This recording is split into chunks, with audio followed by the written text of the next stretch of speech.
लोकवृत्त मराठी, लोकशाहीचा खरा आवाज। धुळे हदरले मोहाडी उपनगरात वृद्ध महिलेची निर्गुण हत्या, घरफोडीचा गॅस सिलेंडरसह मुद्देमाल लंपास।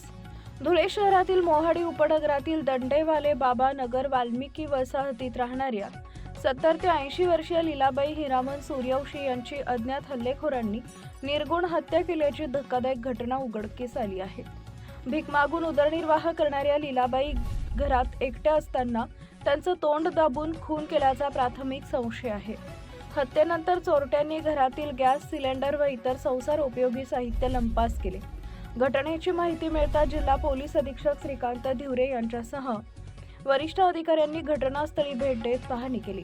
श्वान पथकाच्या मदतीने आरोपींचा शोध सुरू असून या घटनेमुळे परिसरात तीव्र संताप व्यक्त होत आहे। मुख्य संपादक भूषण पवार।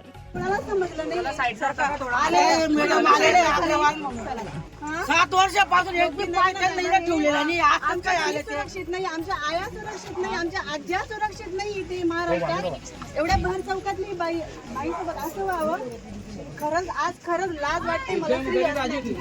एकदम लाज वाटते या स्त्री होण्याची।